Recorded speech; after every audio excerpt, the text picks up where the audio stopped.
hikmah dalam pernikahan. Kita masuk berikutnya. Makna dan ketentuan pernikahan dalam Islam sesuai Al-Quran dan hadis. Pengertian pernikahan atau nikah berasal dari bahasa Arab, yaitu an-nikah, ya, an-nikah. Sedangkan secara harfiah artinya himpunan atau al-jammu, ya. Kemudian kumpulan atau al-jamul atau hubungan intim yang disebut dengan al-wat'u. Kemudian secara syar'i, nikah secara syar'i adalah akad yang membolehkan atau menghalalkan hubungan intim dengan menggunakan kata angkahtuka atau menikahkan, azzawajtuka atau mengawinkan, atau terjemah keduanya.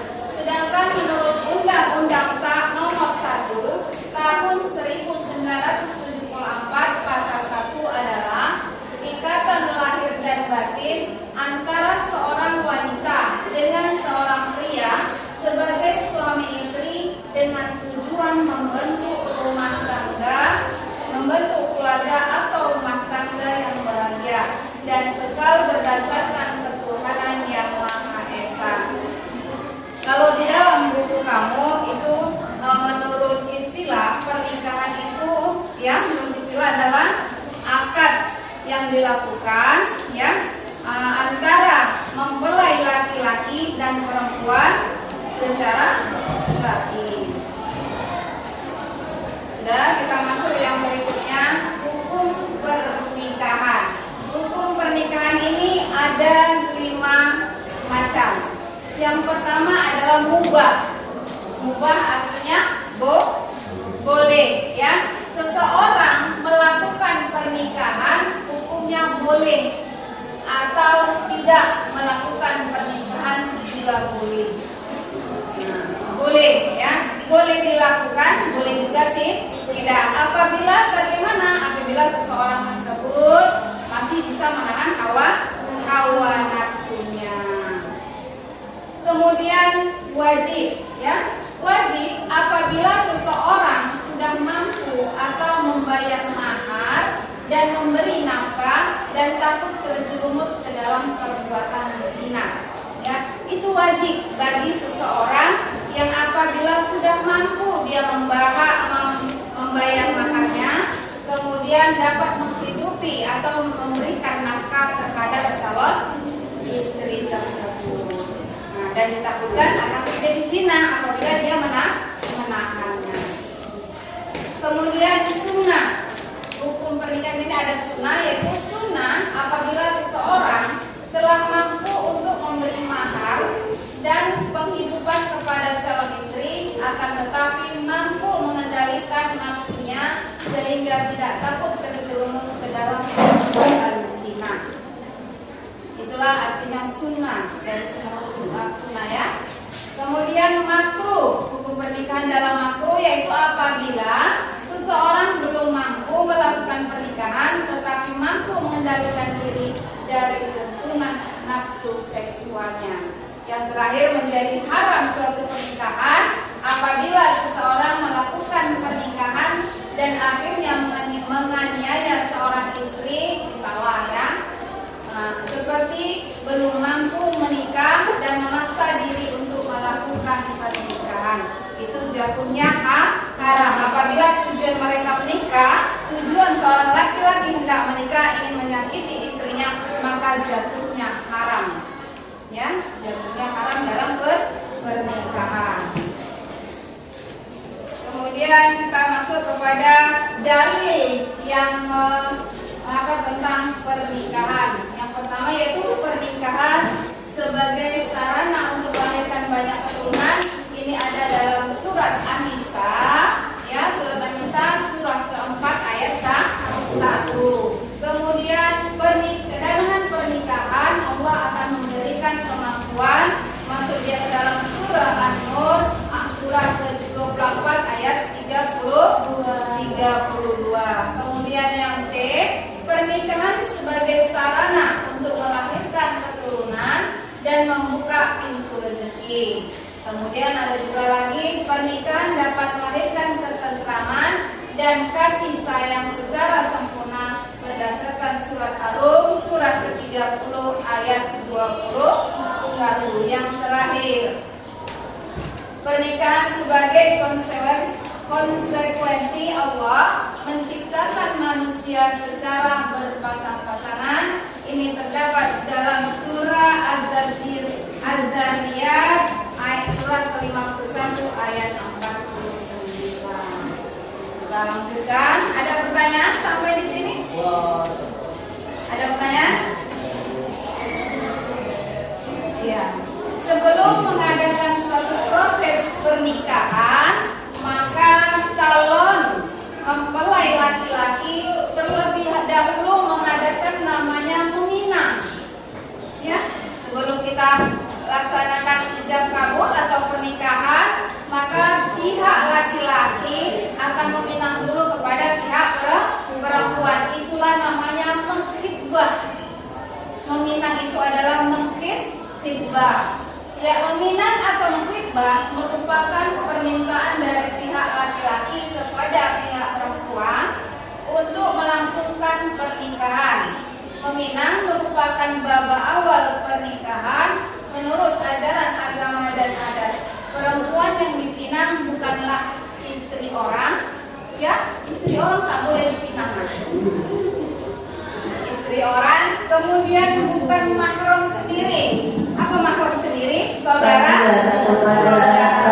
Yuni Apriani bukan perempuan yang masih dalam iddah. Contohnya apa? Perempuan iddah yang baru bercerai, kemudian yang baru ditinggalkan suaminya meninggal dunia. Itulah yang disebut dengan perempuan yang masih dalam iddah, dan bukan perempuan yang telah dipinang oleh orang lain.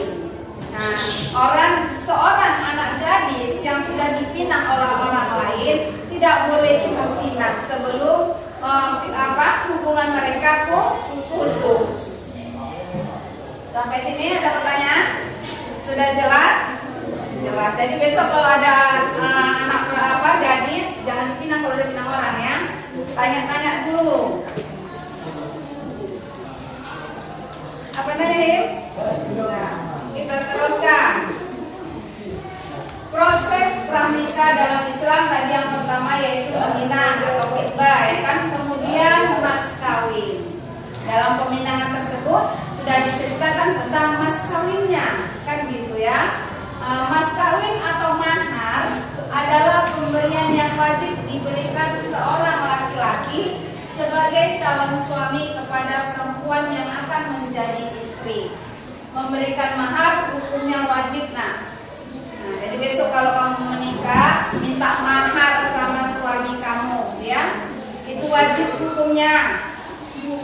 Berdasarkan surat An-Nisa surat ke-4 ayat 4, jumlah mas kawin yang wajib dibayar ditentukan oleh wali atau perempuan itu sendiri dengan izin walinya. Nah, mas kawin boleh dibayar dengan berbagai cara yang mempunyai nilai atau faedah tertentu berdasarkan persetujuan bersama. Nah, jadi maharnya tentukan apakah maharnya berbentuk uang atau berbentuk emas, terserah, yang penting tidak memberatkan. Juga mahar tersebut tidak mempermalukan pihak wanita. Mahar ini adalah menghargai, ya, menghargai calon mempelai wanita, calon istri kita sendiri. Dan kemudian masuk kita kepada rukun nikah. Ya, rukun nikah adanya calon suami. Saya tanya dulu, apa aja rukun nikah sebelum saya apakan? Adanya calon suami, kemudian masa cuma laki-laki aja yang ada? Istri, calon istri, kemudian wali nikah dari pihak wanita, kemudian 2 orang saksi. Ada lagi? Ijab kabul. Kita masuk kepada calon suami. Ini calon suami ini tuh punya yang nggak punya persyaratan, ya kan? Perhatikan. Yang pertama yaitu harus beragama Islam. Apabila kita menikah, ya, kita beragama Islam, maka kita menikah dengan orang Islam. Dia harus Islam. Bagaimana Bu apabila dia non-Muslim? Bagaimana Nak? Bagaimana caranya? Dia harus masuk Islam atas kehendaknya sendiri, tidak boleh paksaan. Jadi harus beragama Islam, tidak boleh lain agama, ya. Ya, tidak boleh lain agama sayang. Sudah, kemudian balik, ya, balik.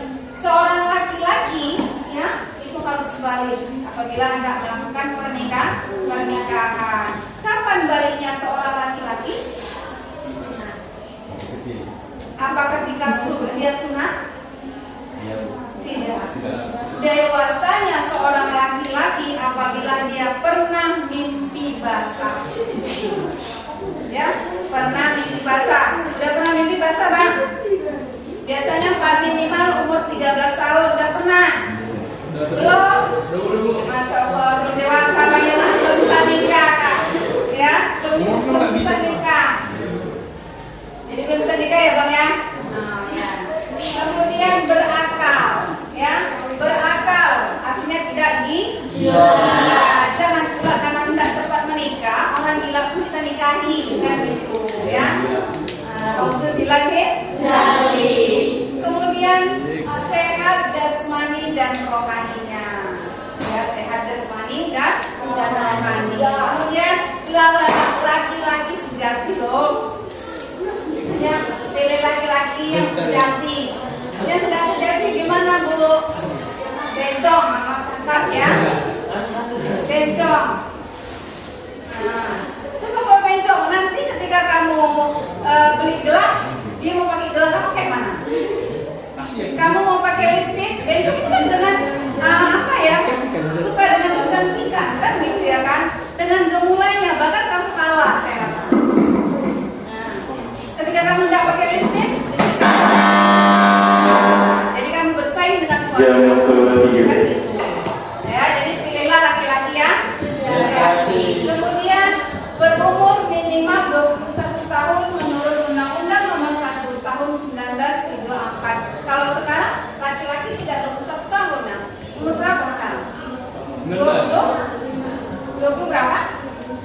24 atau 20 berapa, nak? Ya kira-kira sekitar segitu ya. Tidak 21 tahun, tapi kalau perempuan sekitar umur berapa sekarang? 20.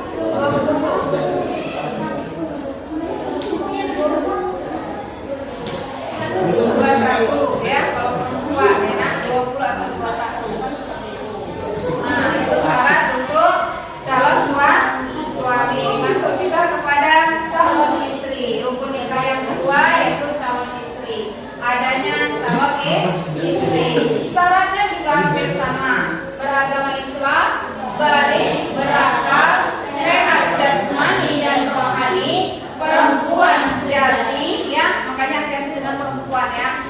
Nah, perempuan sejati, kemudian berumur minimal 9 tahun menurut Undang-Undang Nomor 1 saya.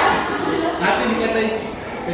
Ya, menurut Undang-Undang Nomor 1 Tahun 1974. Tapi kalau peraturan sekarang sudah berubah menjadi 20 tahun kalau saya kalau satu kan. Nah, jadi punya syarat ya.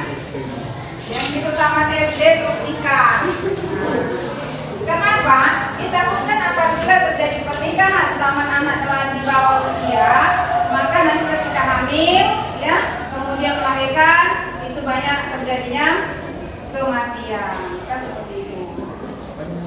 Dan terlalu muda tidak boleh menikah anaknya, dikhawatirkan seperti apabila dia hamil dan melahirkan, ya. Nah, kemudian yang ketiga yaitu wali calon istri. Walinya itu siapa? Siapa walinya? Orang tua dari orang tua dari pihak wanita. Siapa itu? Ayah kandung sayang. Ayah kandung ya. Syaratnya juga ada. Yang pertama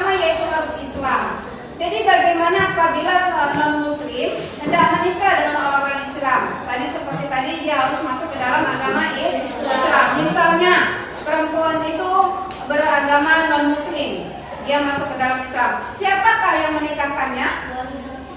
Wali? Iya, wali hakim sayang. Tidak orang yang tuanya. Kenapa? Sudah berbeda agama. Jadi wali hakim, ya. Kemudian balik, ya, balik. Ketiga, berakal, tidak gila. Jadi apabila ada orang tua kita yang mengatakan, ya jangan sampai udah gila, jangan dinikahkan, tidak bisa nikahkan. Lalu diganti dengan siapa? Dengan siapa diganti wali tersebut? Bisa kakek kita, bisa paman kita, yang abang ayah kita, kemudian adik ayah kita yang laki-laki, ya, dari pihak ayah, ya, nah, ya, dari pihak ibu tidak boleh menikahkan kita. Sudah, kemudian merdeka, ya, merdeka, kemudian adil, adil, ya seorang kayaknya adil, kan gitu. Ada pertanyaan dari sini? Wali hakim itu adalah orang yang ditunjuk oleh negara yang bisa menikahkan. Misalnya kepala tua, ustaz pun harus ada surat apanya? Surat resmi dari Kementerian Agama bahwa dia bisa menikahkan, kan seperti itu. Sekarang biasanya yang turun tangan langsung kepala tua. Ya. Siapa kepala tua kita di sini? Siapa kepala tua kita? Daerah Bilaulo, kepala tua kita siapa? Tapi katanya mau nikah, masa kepala tuanya nggak tahu? Bapak Ustaz Sukino. Bukan Rohim. Berusaha aja kok masuk. Ada? Siapa tadi? Bapak Ustaz Kino Abdul. Kino, ya, Muhammad itu kawan kuliah saya. Kawan kuliah saya, sebaya dengan saya bersama tahun 80. Jadi besok kalau mau kenalan, kalau ada acara besar dia ada. Dia kenal Al-Quran. Sudah masuk kepada menurut ulama Syafi'iyah yang sah menjadi wali dalam proses akad nikah adalah, perhatikan, inilah yang boleh jadi wali kita besok. Ya, yang pertama adalah ayah kandung, kemudian kakek, dari pihak ayah kandung semua ayah ya nak ya, tidak ada dari pihak ibu. Kemudian saudara kandung laki-laki, itulah dia tadi. Kemudian saudara tiri laki-laki. Nah, saudara tiri laki-laki itu bagaimana? Misalnya dari bapak tadi, bapak kemudian kan punya ayah, itu menikah lagi, punya anak laki-laki dari istri lain. Nah, seperti itu, tiri. Nah, sudah. Kemudian anak saudara kandung laki-laki atau ponaan, anak dari paman kita tadi yang laki-laki boleh menikahkan kita. Pak? Ya, kemudian anak saudara kita lihat, sudah ya? Anak saudara tiri laki-laki sama seperti tadi. Kemudian paman dari pihak bapak. Bapak ya, ini bapak ya. Jangan nanti Nanti salah ini berarti persepsi ya. Salah. Kita taruh aja nih. Nah, sudah. 8 anak laki-laki dari paman atau kita.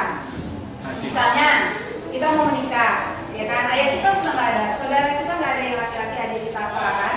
Kemudian ada anak paman yang laki-laki, anak dari adik ayah kita yang laki-laki boleh menikahkan kita. Makanya tidak boleh yang misalnya saudara yang sama-sama laki-laki, saudara adik ayah, kita nikah sama dia, tak boleh. Tapi kalau dari ibu boleh, seperti itu. Paham? Nah, kemudian wali hakim, inilah dia hakimnya. Terakhir, kalau nggak ada ini semua, ya nggak ada yang bisa menikahkan kita lagi semuanya, barulah jatuh kepada wali hakim. Ada pertanyaan?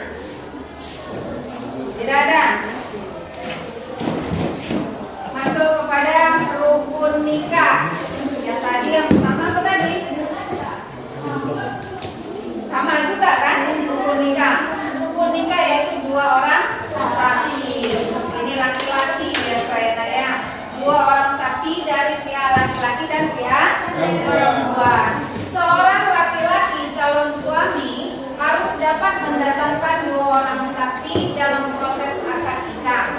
Kehadiran saksi menjadi tanggung jawab seorang calon suami dan tidak wajib bagi calon pengantin perempuan. Boleh dari rumah mau nikah, ayo kamu jadi saksi. Seperti itu.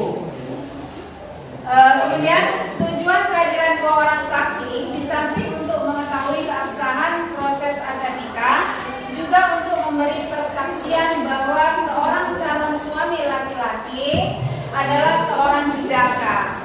Ternyata itu tujuan saksi ini ya. Nah, seorang jejaka ada muda atau sudah beristri.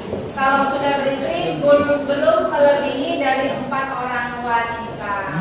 Jadi dalam Al-Quran ya kita dibolehkan kaum laki-laki menikah sampai 4 Kali. Itu ada dalam surat Al-Fatihah.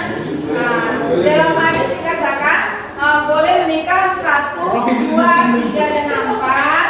Tapi apabila tidak bisa berbuat adil, maka hanya cukup 1 kali saja. 1 orang saja. Kalau dikhawatirkan tidak bisa adil. Kira-kira bisa adil enggak? Allah bisa. Ya. Bagi rata, apanya yang lagi Bang? Malam di sini, yang di sini. Yang terakhir rukun nikah yaitu zigot, ya sigot atau redaksi atau kizal dan kabul. Nah, tanpa ada yang berapa tadi yang 5 ini, maka pernikahan tidak sah. Kan seperti itu. Harus ada izab kabul. Izab adalah pernyataan seorang wali nikah, sedangkan kabul adalah pernyataan menerima pernikahan dari seorang calon suami. Ya, syarat izab yaitu 1. Menggunakan bahasa yang jelas atau bahasa Arab bagi yang bisa, ya boleh bahasa Arab, atau terjemah bagi yang tidak bisa bahasa Arab. Boleh dengan bahasa Arab, boleh dengan bahasa Indonesia.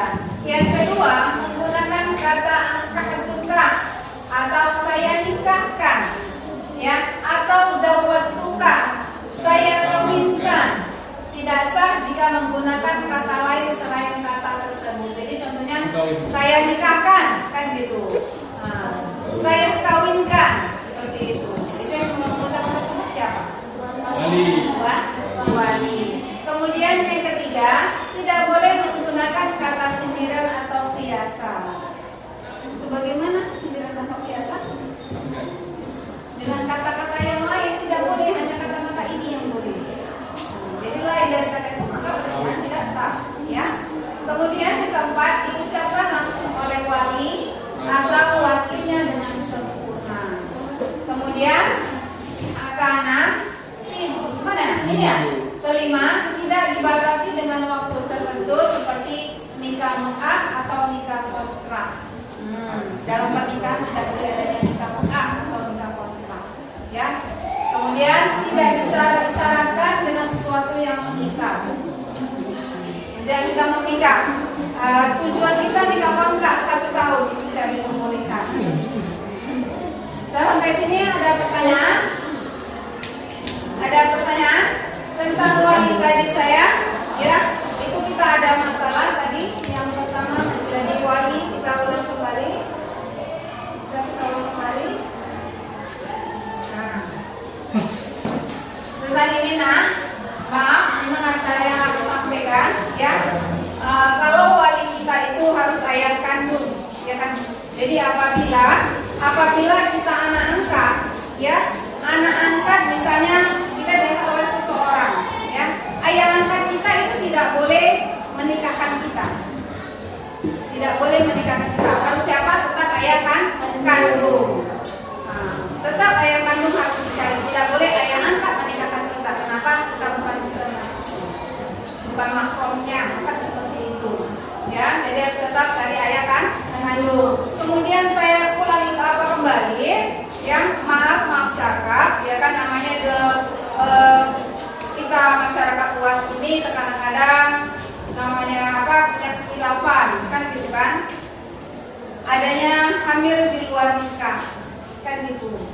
Anak yang hamil di luar nikah sayang, memang memang harus saya sampaikan supaya kamu jaga-jaga kan gitu kan.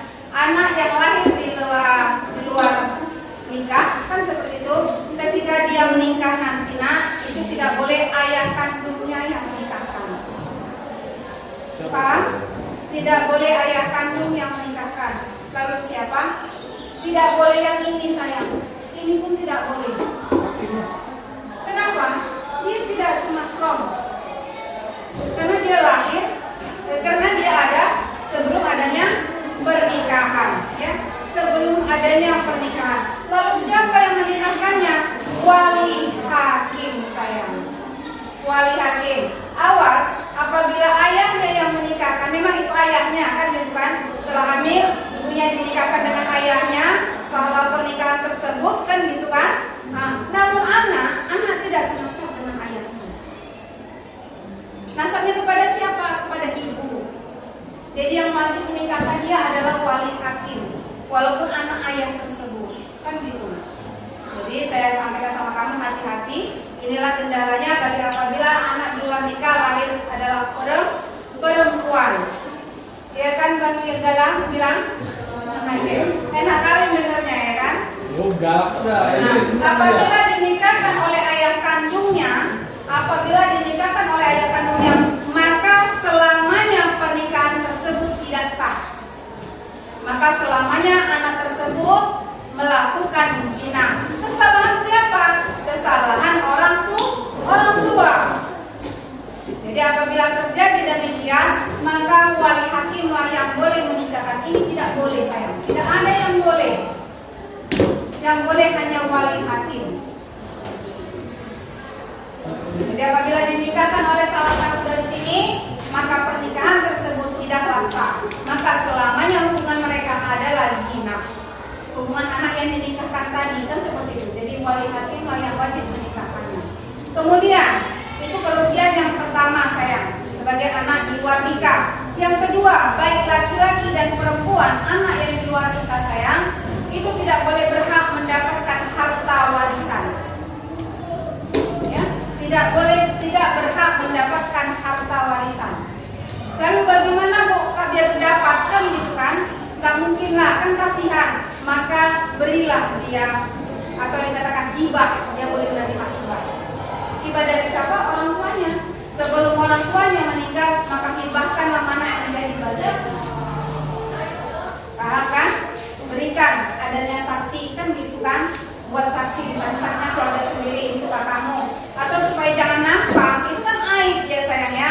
Aib itu tidak boleh dinampakkan. Kenapa? Allah saja menutupi aib kita, maka kita keluarkan kan gitu kan? Supaya jangan ketahuan adik-beradik tersebut, maka sebelum mati kedua orang tua kita, maka buatlah surat wasiat atau langsung dibagi harta tersebut kalau ada. Ya, walaupun beradik kandung ya nak ya, karena kan malu. Oh kakakku, abangku di luar nikah kan jadi malu. Nah jadi sebelum ketahuan, supaya jangan tahu, buatlah hibah masing-masing. Karena di ucapan pun tidak boleh dengan orang lain, iya kan? Membuka aib itu tidak boleh. Allah saja menutupi aib kita, sampai kita tidak membuka-bukanya, kan gitu kan? Nah, jadi ingat apabila anak di luar nikah, maka yang menikahkan adalah wali hakim. Jadi dijaga-jaga jangan sempat terjadi. Rukun nikah tadi sudah ini? Belum? Sudah, kita teruskan. Ini sudah. Ini belum. Sudah belum. Syarat kabul ya. Kabul ini adalah seorang suami. Yang pertama menggunakan bahasa yang jelas.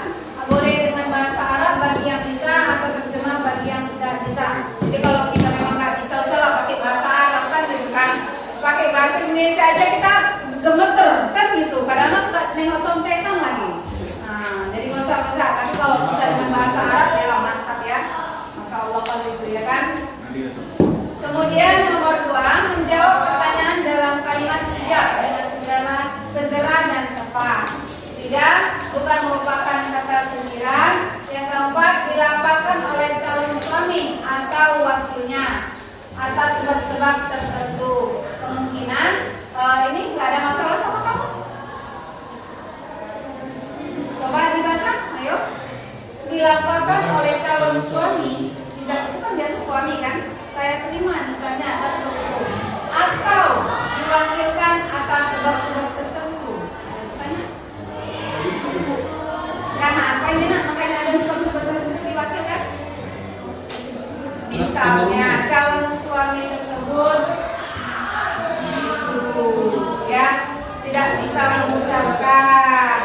Makanya kan kadang ada orang bisu menikah, kok bisa sebentar itu harus ada kata-kata, ya kan? Harus ada kata-kata. Jadi siapa yang wakilkan? Ya dari wakilnya calon suami. Ya, misalnya bisu atau tak mendengar macam dia mengapanya kan seperti itu.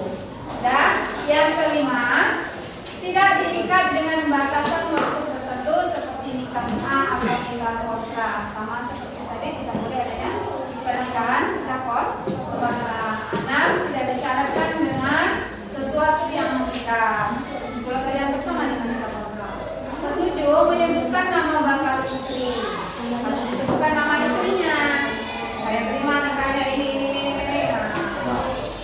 Sah. Kemudian tidak diselangi dengan perkataan yang lain. Harus apa yang diucapkan itu saya tidak boleh ditambah-tambah. Sebutkan mahalnya kan seperti itu. Sudah ada pertanyaan? Makanya perhatikan kalimatnya ya nak. Kadang-kadang pertanyaan masih timbul dari hal tersebut. Ya, masuk kita kepada walimatul urs. Ya, suatu walimatul urs adalah resepsi atau pesta pernikahan yang dilakukan setelah proses akad nikah selesai. Ya, kemudian tujuannya apa? Yaitu perwujudan rasa syukur kepada Allah karena telah dilakukan proses nikah dengan selamat dan lancar. Juga untuk mengumumkan, atau memberitahu kepada khalayak ramai bahwa benar-benar telah dilakukan akad nikah. Nah, itulah makanya diadakan suatu acara kan seperti itu. Supaya apa? Tetangga kita tahu bahwa kita sudah menikah. Apabila tidak diadakan suatu resepsi walaupun kecil-kecilan, dikatakan ketika kamu boncengan dengan suami kamu, ya, dikatakan pikirnya berzina, pikirnya pacaran, kan jadi omongan, kan gitu. Supaya orang tahu, oh ternyata itu udah nikah itu tanggal sekian, bulan sekian, kan. Sudah, hukum melakukan walimatul urs adalah sunnah, hanya sunnah boleh, ya kan? Artinya bagi yang mampu melakukannya akan memperoleh pahala. Boleh melakukan satu resepsi, tapi tidak boleh berlebihan. Misalnya berlebihan bagaimana? Undang jaket, iya kan? Suatu ikatan yang suci, undang jaket, kan gitu ya kan? Wayang kalau kamu apa kan nggak apa-apa, itu kan ada kan gitu. Jaket itu mungkin apa kan sekan. Bisa benar nggak terundang sih? Dan masuk kita kepada hak dan kewajiban suami istri. Nah, setelah menikah, kita punya hak dan kewajiban. Bukan hanya nikah saja. Apa saja ada kewajibannya? Ini kewajiban suami terhadap istri dulu yang kita bahas, ya kan? Nah, kewajiban suami. Yang pertama, suami wajib menggauli istrinya dengan cara yang baik.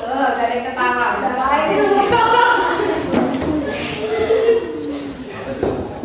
Suami wajib menggauli istrinya dengan cara yang baik, penuh kasih sayang, tidak kasar dan tidak secara zalim. Lembut ya Naya. Mintanya pelan-pelan, jangan kasar-kasar. Itu masuk ke dalam kamar kau benar-benar. Dari kunci. Dulu sholat, dua rakaat, dua rakaat. Bisa sholat lo boy kan? Dia kan calon nikah kan? Iya. Yang kedua, kewajiban suami wajib memberi nafkah lahir kepada istri, seperti kepada Ibu pakaian dan agar segala ngomong sisi dari panggilan kepada Ibu Wike agar segala ngomong menikah ada mubah, sunnah, halal, wajib, dan makruh. Disinilah kenanya. Mampukah sudah memberikan nafkah? Sudah. Kemudian 3, suami wajib mengajarkan istri tentang ilmu-ilmu yang berkaitan dengan wanita, seperti hukum haid. Nah, perhatikan, itu kewajiban kamu. Makanya cari suami yang bisa menjadi imam, yang kuat dengan agamanya sayang. Supaya apa? Tahu kewajibannya ini kewajiban suami. Ya, seperti hukum haid, nifas, wilada atau melahirkan, istiqadah dan sejenisnya. Ketika kita menikah, kita kan akan hamil, ya kan? Hamil. Setelah melahirkan, itu suami harus mengingatkan, harus adanya mandi wajib, ya, mandi wajib. Itulah namanya mandi wilada. Nah, ya, setelah melahirkan, bukan begitu habis melahirkan, terus mandi, enggak, nanti pingsan kamu. Boleh besoknya, boleh, kan seperti itu. Mandi, kemudian setelah nifas itu kapan jangka waktunya? Setelah darah habis melahirkan habis.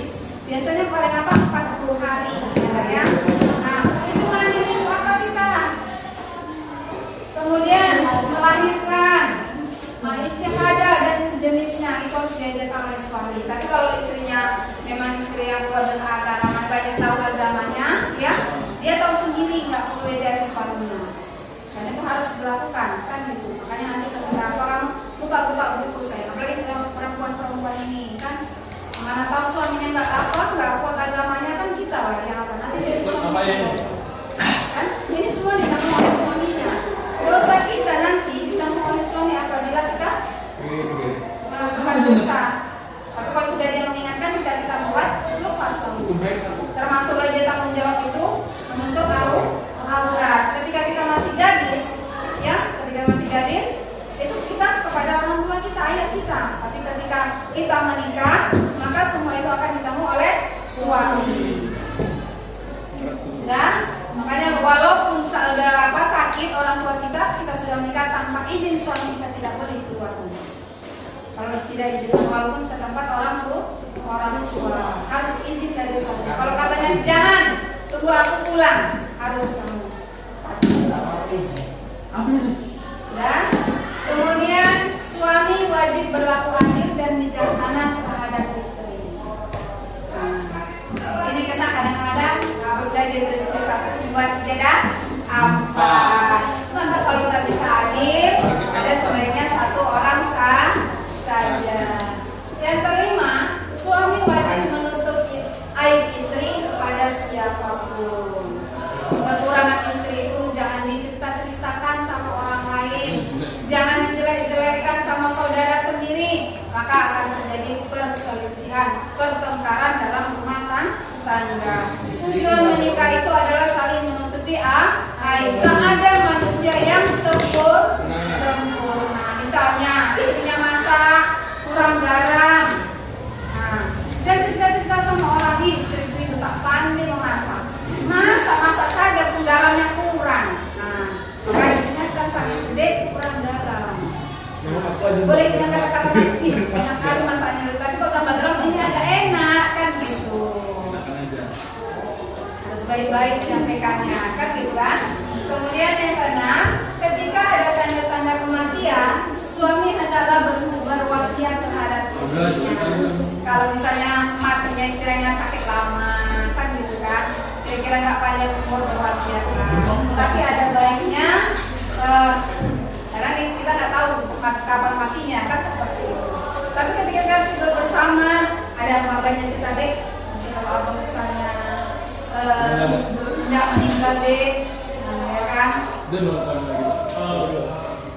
Bisa karena anaknya masukkan kemari ya deh, atau ada wasiatnya nanti juga abang deh, ketika abang nikah untuk apanya ya deh, ya subhan abang tutup ke badannya ya deh. Hal-hal yang kecil kan gitu, nggak mesti dengan pembagian harta warisan. Itu disampaikan nanti deh, ketika abang mentang atau meninggal, abang duluan deh, kuburkanlah ya deh dekat rumah bapak, kuburan bapak. Nah itu boleh saja. Kadang-kadang permintaan itu kan ada, kan bukan dalam hati kita terkadang kan bukan aku nanti kalau beginilah, kan seperti itu. Ada pertanyaan? Sampai sini?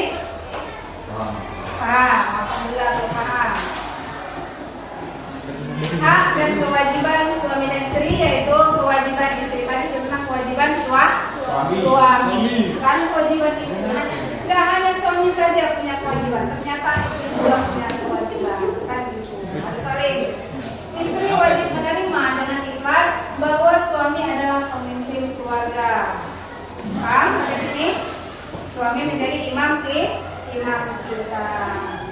Kedua, istri wajib menaati suaminya selama tidak dalam kemaksiatan. Ya, selama dalam tidak kemaksiatan. Paham sampai sini? Paham? Tiga, istri hendaknya memenuhi kebutuhan suami dan keluarga, baik kebutuhan biologis maupun non biologis, kecuali ada sebab-sebab syar'i yang sesuai ajaran Islam. Ini tahu? Tidak? Maaf, tetap misalnya hubungan suami istri. Ya, hubungan suami istri. Ketika istri kita dalam menstruasi, maka haram hukumnya untuk menggaulinya. Ya? Kurang Gauli apa? Perlu saya jelaskan sedetailnya? Kasih tahu? Ya kan? Jadi wanita yang dalam keadaan haid atau menstruasi itu haram hukumnya untuk digauli. Yang boleh mana aja Bu? Gak mungkinlah selama seminggu seorang suami itu tahan, kan gitu ya kan? Kamu udah dewasa kan gitu kan? Boleh dari kepala sampai dada, sayang. Namun ke bawah ini ketawa. Paham kan? Paham kan? Sudah? Empat, istri hendaknya mendahulukan hak suami di atas hak orang tuanya. Sudah? Lima, istri wajib menjaga harta suaminya dengan sebaik-baiknya. Paham ini? Ada pertanyaan? Tidak? Anak, istri hendaknya senantiasa membuat dirinya selalu menarik di hadapan suami. Jadi kalau di rumah, ya, jangan mau pergi aja baru pakai bedak, pakai lipstik. Ya, yang wajib itu untuk suami. Bolehlah rambutnya disisir atau diwarnai biar cantik kalau rasa kamu, tapi selain warna hitam yang boleh ya. Kemudian di rumah berbeda yang cantik lipstik, jangan di rumah kopro pakai baju apa? Daster, sepatu bedak, hanya cuci muka, gosok gigi, kalau pergi ke rumah cantiknya Masya Allah. Berarti kita menyediakan untuk pandangan untuk laki-laki lain. Boleh cantik di rumah, cantik juga keluar, harus seimbang. Kan suami pun malu loh, nah kalau kamu keluar dalam keadaan kokoh, kan gitu. Wih, itu suami istri siapa tuh? Ya Allah jeleknya. Nah, jadi boleh berhias, tapi di rumah juga harus berhias. Sudah, kemudian yang keenam, istri wajib menjaga kehormatan suami selama-lamanya. Ini paham? Kita teruskan. Gampang aja. Hal-hal yang memutus ikatan pernikahan, yaitu talak atau perceraian. Ini nggak sampai bahasa tidak ngerti. Ya, talak berarti melepaskan ikatan perkawinan dengan mengucapkan talak, baik secara terang-terangan atau syar'i maupun secara kiasan kinayah dari pihak suami kepada istri. Ingat, dalam berumah tangga kata-kata ini kalau dapat dijauhi, yang sering diucapkan. Ya. Talak dibagi menjadi dua macam, yaitu sebagai berikut. Talak raj'i, yaitu talak yang dijatuhkan seorang suami kepada istri untuk pertama kali sehingga suami boleh rujuk atau kembali kepada istri yang telah ditalaknya selama masih dalam masa iddah dengan tanpa ikatan yang baru. Kemudian talak ba'in, yaitu talak tiga. Talak tiga, talak yang dijatuhkan oleh suami kepada istri sejumlah 3 kali dan suami tidak boleh rujuk kembali kepada istri kecuali dengan akad nikah yang baru. Ini bagaimana nak? Talak haji ini tanda talak pertama dan kedua. Ya sayang. Talak pertama dalam 40 hari atau 3 bulan nanti itu kita masih boleh rujuk kepada istri tanpa harus menikah kembali. Ya. Kemudian apabila sudah talak sampai talak 3 sayang, itu tidak boleh lagi